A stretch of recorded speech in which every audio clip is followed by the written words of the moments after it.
Ching! Rang a small bell, welcoming James into his grandfather's shop. "James, my boy," said his grandfather happily. Come in and give this old man a hug." James began walking further into his grandfather's shop, trying hard not to trip over some awkwardly placed broomsticks. It was rather dark, but there were many oil lamps around the room, providing a warm orange glow.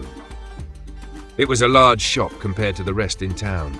In fact, no one in Little Haddington had ever seen anything quite like it, consisting of one large room on the first floor and 2 bedrooms upstairs. A large wooden sign outside the shop read, "Math Smart." It was named after his grandfather, Matthias. Inside the shop there was all manner of things, from tea kettles to large cauldrons, pans, pots, chairs, tables, pitchers, spoons, forks, lamps, brooms, even swords and a few hunting bows as well. And that was only a small fraction of the wares he had for sale. Most of the things were bartered from a few of what his grandfather called my trusted associates. And some were, as James always suspected, bought and shipped from other much larger and faraway villages from all across England.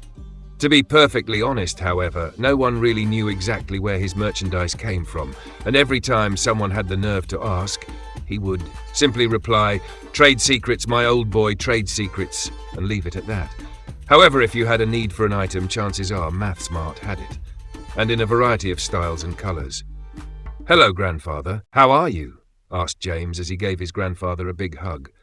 Well, said his grandfather. "Better now you showed your face. What brings you to an old man's shop?"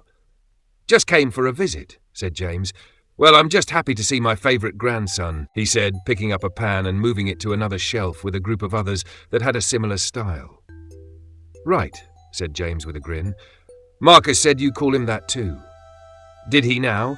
Well then, you both are my favourite grandsons," said Matthias, looking for a quick way out of the hole he just dug. "We're your favourites? You mean we're your only grandsons, unless you have more that you have never mentioned before?" said James.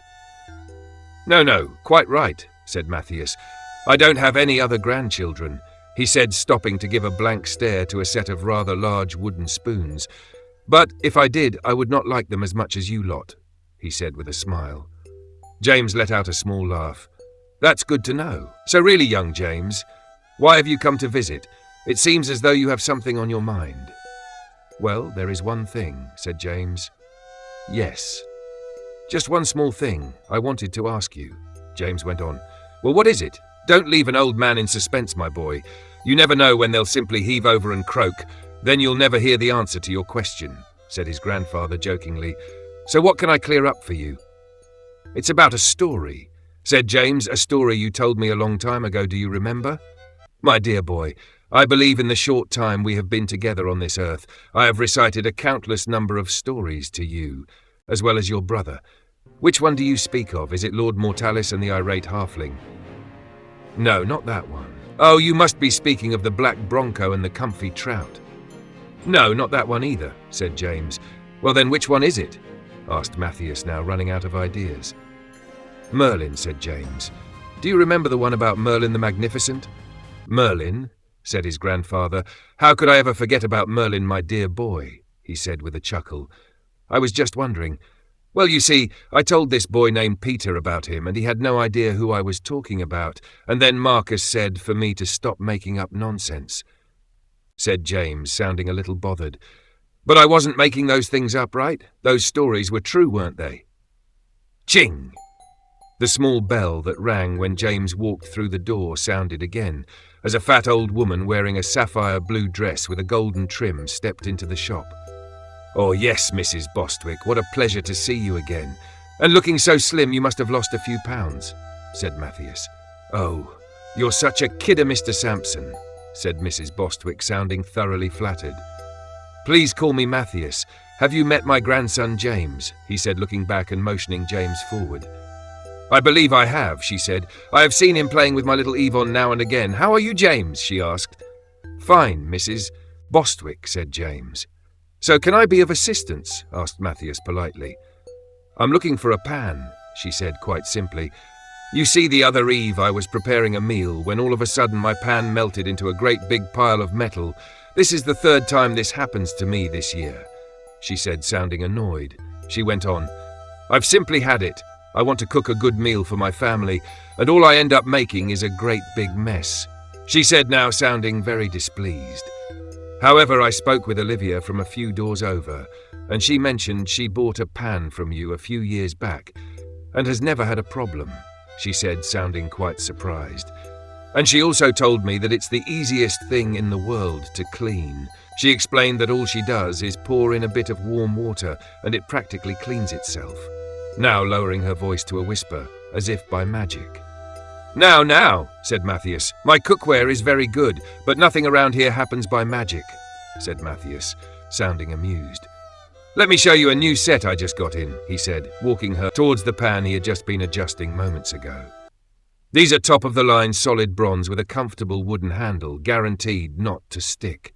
"Really?" she said, sounding amazed. "Guaranteed?" "Yes," said Matthias with a smile. "Guaranteed. And you definitely won't see these melted into a big pile of goop, I can guarantee that personally. And as you can see, they are very reasonably priced at 15 gold. "Wow," she said with a great big grin on her face. "I have never seen anything like it. I don't know why I wasted so much time on that other garbage. I'll take the whole set." "And you won't be disappointed," said Matthias. "Would you like me to start wrapping them up?" "Yes, please." James's grandfather grabbed the pots and pans carefully and placed them on a long wooden counter near the entrance, pulled out a simple-looking white cloth, and began wrapping the cookware and placing it into a large brown sack. Once he was done, Mrs. Bostwick pulled out a blue pouch from her handbag and began emptying coin after gold coin onto the counter. 13, 14, 15, she said with finality in her voice as she pushed a large stack of gold coins towards Matthias. "Thank you for your patronage," said Matthias. "It truly was a pleasure," she replied, now beaming. "I will never waste my time or my gold, for that matter, in any of those other half-rate shops again," she said firmly.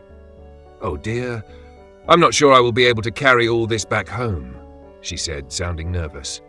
Not to worry," said Matthias reassuringly. "They don't weigh a thing." He then lifted the large sack with one hand and handed it to Mrs. Bostwick. She extended her hands with a worried look on her face and took the sack from Matthias with both hands. "You're quite right, Matthias," she said in amazement. "Not a thing. Oh, I will most definitely be sending my sister Lucinda here. She'll simply love these. Good day, Matthias," she said, and with a grin on her face, she stepped out of the shop. "Good day," said Matthias as she walked out. His grandfather then collected the coins and placed them into a large wooden chest on the floor behind the counter. He then pulled out a key from his pocket and slowly bent down to lock it. "Seguri," his grandfather muttered in a whisper as he locked the chest. "Did you say something, grandfather?" asked James. Oh, what?" said Matthias, looking as if he had just been startled, and walked back to face James. "You said something," said James. "I did?" said Matthias, sounding confused.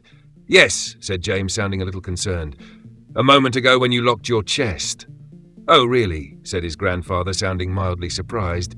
"Must have been nothing important, just ramblings of an old mind. That's all." He spotted James's worried face, so he went on. "Really, my dear boy, it's nothing to concern yourself with. It's just something that comes with old age. So where were we?" he said, now smiling at James. "Who were you asking about again?" "Merlin," said James, sounding a little annoyed by his grandfather's memory. "That's right, Merlin. You wanted to know if he was a real person?" "Exactly." "Well, that's hard to say. See, my boy, there is no actual historical evidence to suggest he did live, at least none around here, that is, at least not that we know of. However, some people do refer to his story as being true and historically accurate." "Well, then why doesn't Peter know the story too?" asked James. "The subject of Merlin and his triumphs is very controversial.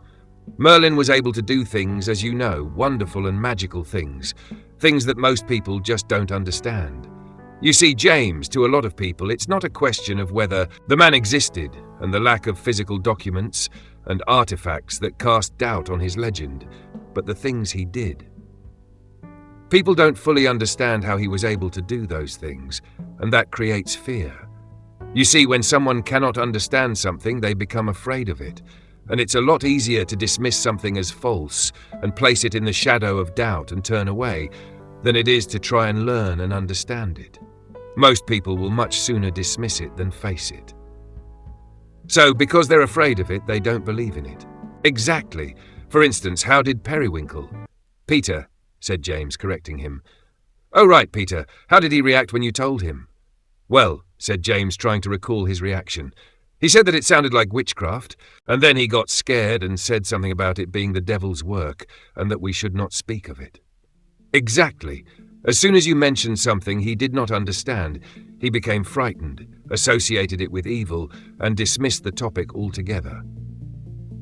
However, that's not his fault. It's just how he was raised.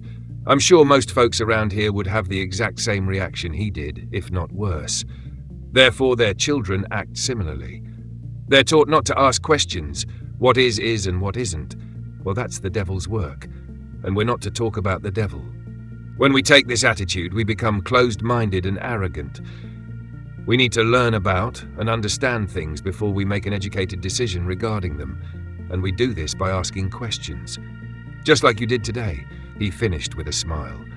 Great, said James, with a look as if something was just placed in his mouth that was much too large to swallow.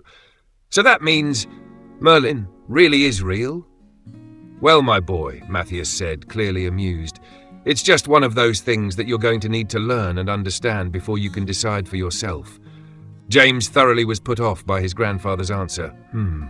He said with a look of deep contemplation. Well then, now getting a small grin on his face, what do you think? Ha, chuckled Matthias. What do I think? He repeated out loud, smiling. Well, I think he is. If this story has captured your imagination, would you kindly like and subscribe to see where the journey leads?